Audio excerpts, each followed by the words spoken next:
School থেকে ফিরছি, স্টেশনে এসে দেখলাম ট্রেন লেট আছে। অগত্যা বসে থাকা ছাড়া উপায় নেই। তখন স্টেশনের পাশে একটা চায়ের দোকান আছে, মাঝে সাঝে ওই দোকান থেকে চা কিনে খাই। হাতে টাইম আছে দেখে ভাবলাম এক কাপ চা খেয়ে আসি। সেখান থেকে বেরিয়ে এসে চায়ের দোকানে ঢুকতে গিয়ে থমকে দাঁড়ালাম। চায়ের দোকানে ঢোকা ঠিক হবে না তো এই মুহূর্তে। তার কারণ হলো আমার এক ছাত্রটি তো আছে, সাথে আছে আরেকটি মেয়ে। যে ছাত্রের কথা বলছি, ছাত্রটি এখন মাস্টার করছে। বছর 5 আগে স্কুল ছেড়েছে মানে উচ্চ মাধ্যমিক পাশ করে স্কুল থেকে বেরিয়ে গেছে। সামান্য এক কাপ চায়ের জন্য চায়ের দোকানে ঢুকে ওদের সুন্দর মুহূর্তটা নষ্ট করতে চায়নি। প্রত্যেকটা মানুষের ব্যক্তিগত জীবন আছে, সেই জীবনে সে নিজের মতো করে কাটাবে, এটাই স্বাভাবিক। দূর থেকে দেখতে পাচ্ছিলাম এক কাপ চা নিয়ে ছাত্রটি নিজেও খাচ্ছে, আর সাথে থাকা মেয়েটি সেও চায়ে চুমুক দিচ্ছে। বুঝতে বাকি থাকে না সম্পর্কের রসায়নটা। আমি চাই না আমাকে দেখে ওরা অপ্রস্তুতে পড়ুক। আমি আর দেরি না করে ওই চায়ের দোকানে না ঢুকে 2-3টে দোকানের পর আরেকটি চায়ের দোকান ছিল, ওটাতে গিয়ে মাটির ভারে এক কাপ চা নিয়ে উল্টো দিকে মুখ চায়ে চুমুক দিতে লাগলাম। আমি যে ওদের দেখেছি সেটা যাতে কোনোভাবে বুঝতে না পারে। এই বয়সটাই তো প্রেমের বয়স। লুকিয়ে চুরিয়ে প্রেম করার মধ্যে আলাদা একটা মজা আছে, সেটাই তো স্বাভাবিক।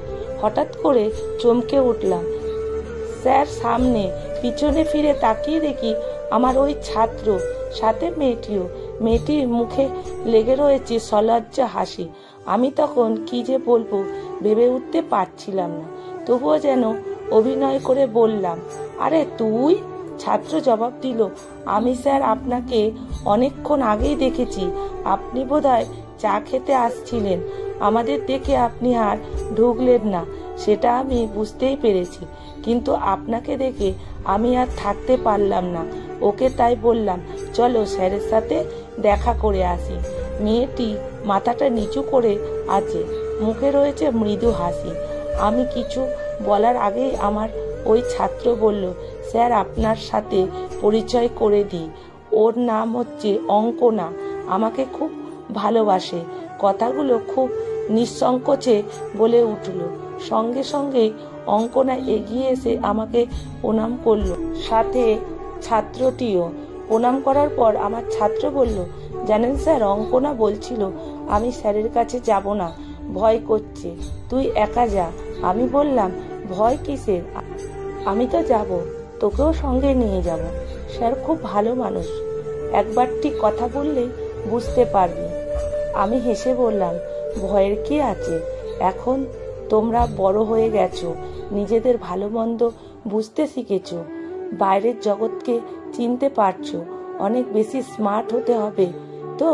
অঙ্কনা এবার আমার মুখের দিকে তাকালো, বলল, হ্যাঁ স্যার ঠিক বলেছেন, আপনার খুব প্রশংসা করছিল ও। আপনি তো লেখালেখিও করেন। মনে মনে ভাবছি, এইটুকু সময়ের মধ্যে এত কথা বলা হয়ে গেছে। অঙ্কনার কথা থামিয়ে দিয়ে আমার ছাত্রটি বলে উঠল, স্যার অঙ্কনা বাংলার অনার্স নিয়ে পড়ছে। আমি ওকে বললাম, স্যার আমাদের বাংলা পড়াতেন, স্যারের নিজের লেখা বইও আছে। অঙ্কনা বলে উঠল, আমিও বই পড়তে খুব ভালোবাসি। শরদিন্দু, বিভূতিভূষণ বন্দ্যোপাধ্যায়, রবীন্দ্রনাথ ঠাকুর, শরৎচন্দ্রের বেশ কয়েকটা বই পড়া হয়ে গেছে আমার। লাইব্রেরি থেকে বই নিয়ে এসে আমি পড়ি। আমি একা পড়ি না, আমার পড়া হয়ে গেলেও পরে আবার।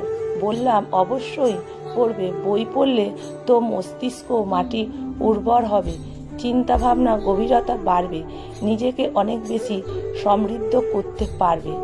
অঙ্কনা এবার আমার ছাত্রটির দিকে তাকিয়ে বলল, মিলল তো?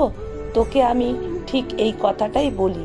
জানেন স্যার, ও আগে বলতো বই পড়ে হবে কি, বরং আমার সাথে পাবজি খেল, ওকে ওই মোবাইল গেম নেশা ছাড়িয়েছি। ছাত্রটি হাসতে হাসতে বলল, স্যার আপনি জানেন না গেমের নেশা কি ভয়ঙ্কর, তবে ওর পাল্লায় পড়ে আমি এখন ওসব থেকে দূরে। স্যার জানেন, আমি টিউশন পড়ানো শুরু করেছি। বাবার থেকে হাত পেতে চাইতে লজ্জা করে।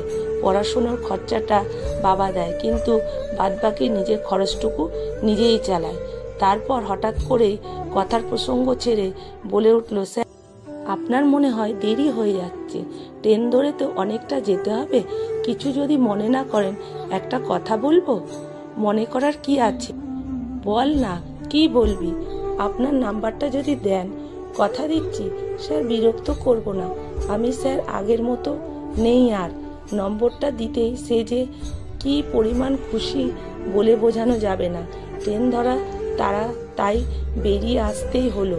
মনে মনে ভাবছি, এই সেই আমার ছাত্র, স্কুলে যাকে অন্য রূপে চিন্তা, সে কিনা এতটা মার্জিত, এতটা পরিণত। তবে উচ্ছৃঙ্খলকে শৃঙ্খলে ফিরিয়ে এনেছে অবশ্যই অঙ্কনা।